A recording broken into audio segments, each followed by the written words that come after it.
इस वर्ष 12th की परीक्षा देने वाले सभी विद्यार्थियों का पलामू साइंस सेंटर के गणित का पाठशाला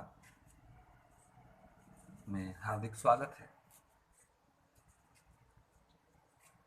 माना कि इस वर्ष कोरोना के कारण आप लोगों को अध्ययन का समय बहुत कम मिला है, लेकिन फिर भी विपरीत परिस्थितियों में सफलता हासिल करना ही बहादुरी है। प्यारे विद्यार्थियों, कल मैंने आपके लिए डायरेक्शन रेशियो और डायरेक्शन कोसाइन का चर्चा किया था। मैंने बतलाया था डायरेक्शन रेशियो यदि ए बी सी हो तो कॉस अल्फा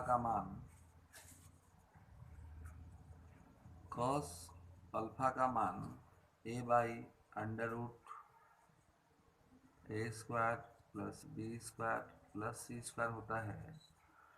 कॉस बीटा का मान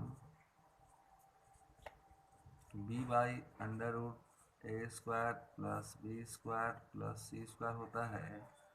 एंड कॉस गामा का मान c by under root A square plus B square plus C square होता है, जहाँ अल्फा बीटा और गामा क्रमशः एक्स वाई और जेड एक्सिस के साथ उस स्ट्रेट लाइन के द्वारा बनाया गया कोण है।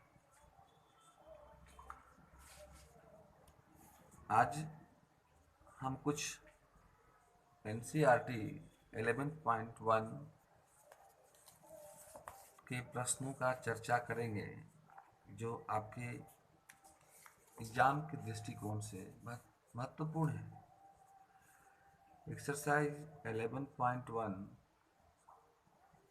का पहला क्वेश्चन,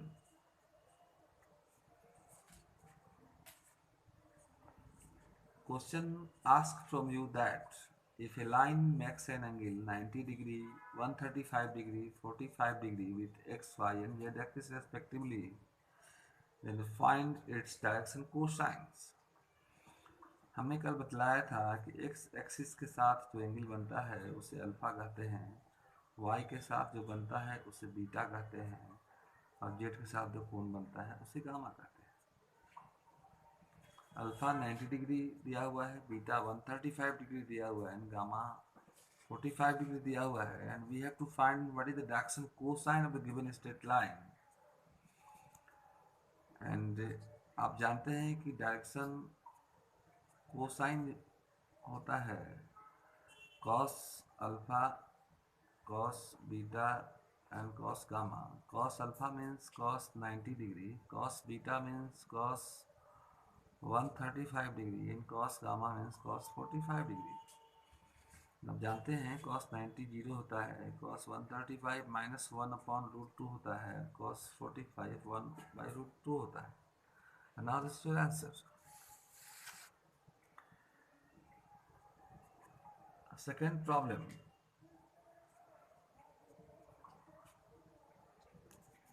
क्वेश्चन जरा ध्यान से सुनेंगे आप।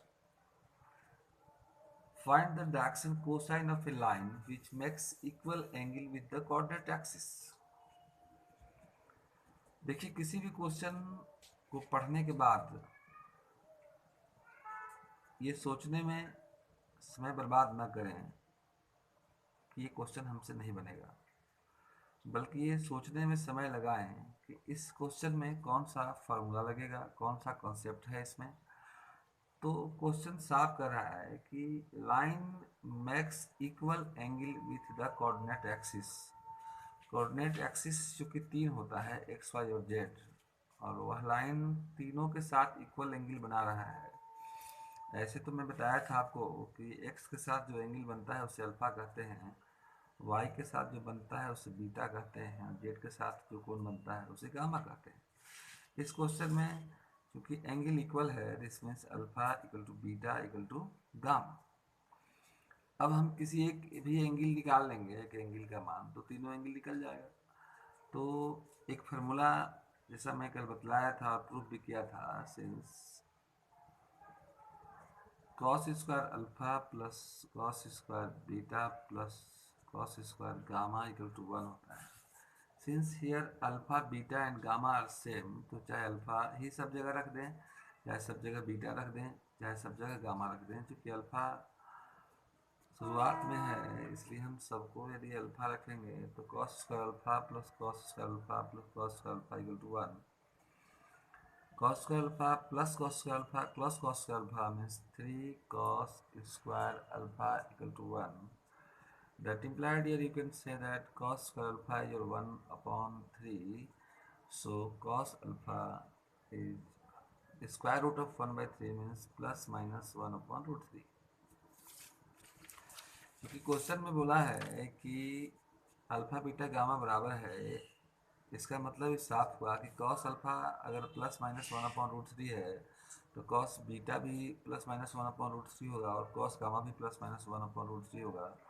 सो you can say that the direction cosine of the line are plus minus 1 upon root 3, तीनों वही होगा जैसे direction cosine cos alpha cos beta cos gamma होता है।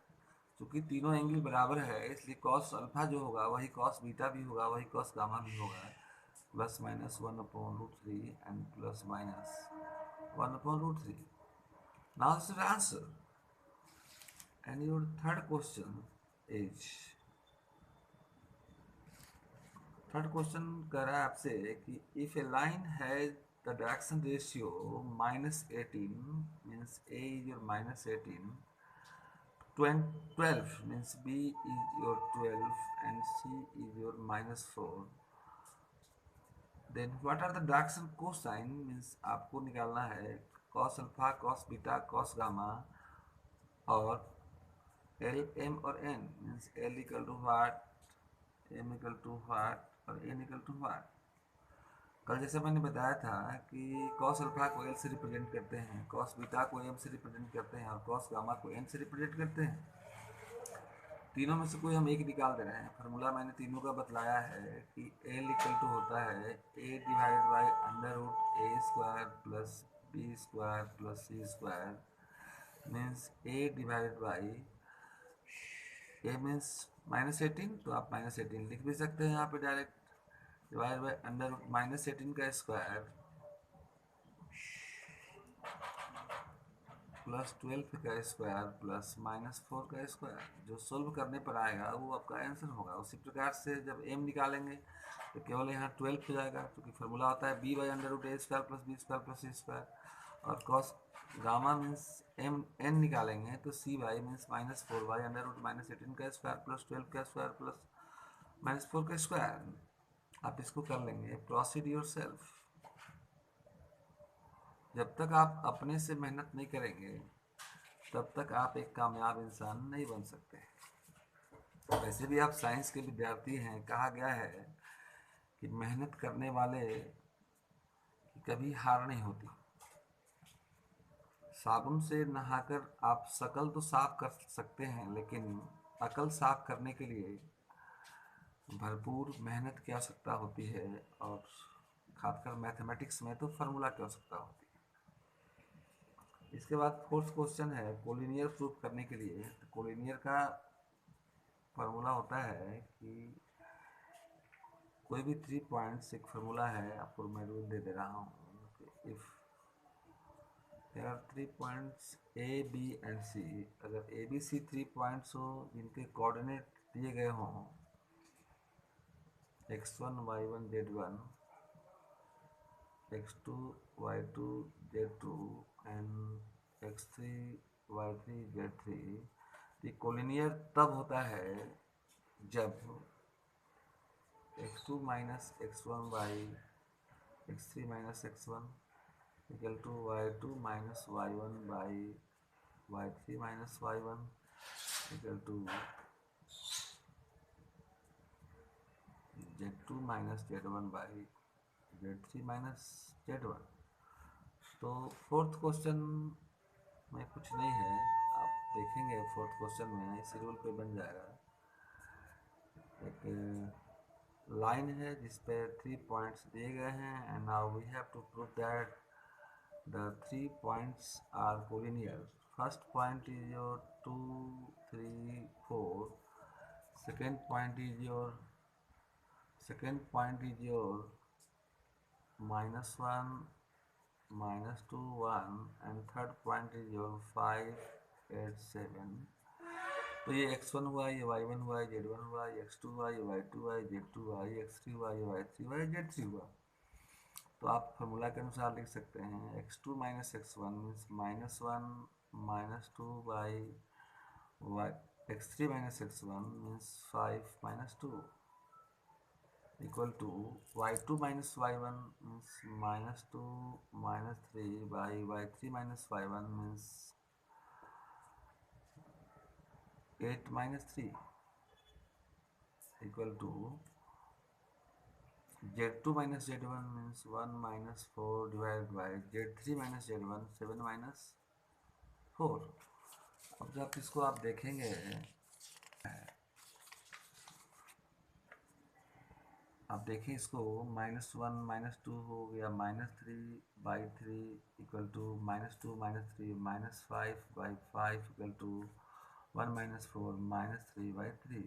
जब कैंसिल करेंगे तो ये भी -1 आ जाएगा, ये भी -1 आ जाएगा और ये भी -1 आ जाएगा। Since -1 equal to -1 equal to -1, so we can say that my dear वाई और girls, my dear students, so given points are collinear,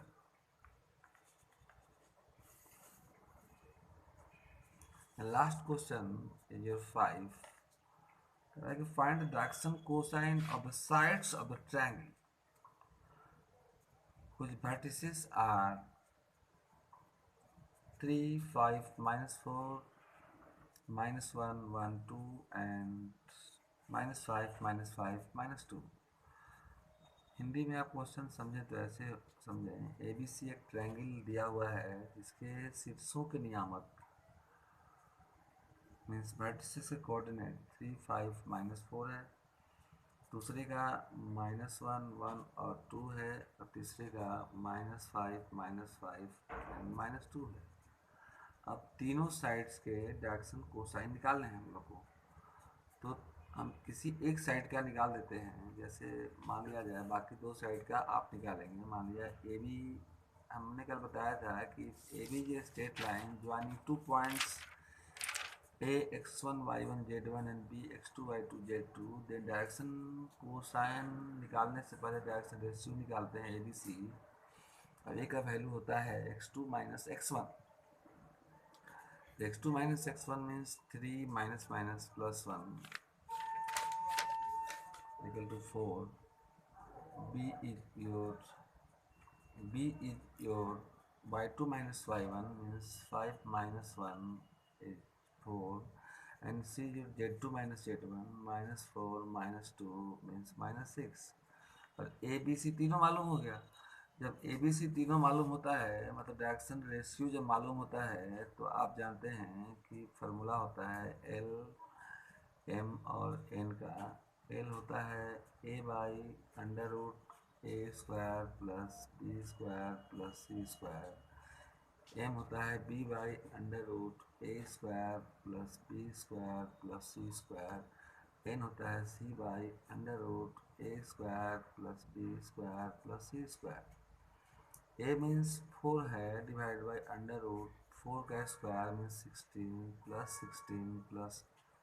36, 4 upon 6 6 12 6 18 3 1 4 1 5 1 6 68। Now this is your answer. In the same way, this is 4/√68 and now this is -6/√68. This is your answer. इसी तरह से कल हम 11.2 का theory बतलाएंगे और उसके बाद उसका क्वेश्चन बतलाएंगे। आप जहाँ भी हों, ये जानना आपके लिए ज़रूरी है कि एग्ज़ाम चूँकि बहुत नज़दीक है आपका, अतः मन लगाकर पढ़ें, जीवन में आगे बढ़ें, आप कामयाब हों। बस मेरी कोशिश यही है कि आपकी कामयाबी में मैं भी एक सपोर्टर बनूँ आपका, और आप कामयाब होंगे, मुझे बहुत खुशी हुई। धन्यवाद। एक बात हमेशा याद रखें, कोशिश करने वालों की कभी हार नहीं होती। शुभ रात्रि। कल फिर मिलेंगे हम लोग नए वीडियो के साथ। अगर आप मेरे YouTube channel maths solution bye US Choubey, maths solution maths solution bye US Choubey को सब्सक्राइब नहीं किए हैं तो उसे कर लें, ताकि आप अपने ज्ञान को बढ़ा सकें। धन्यवाद।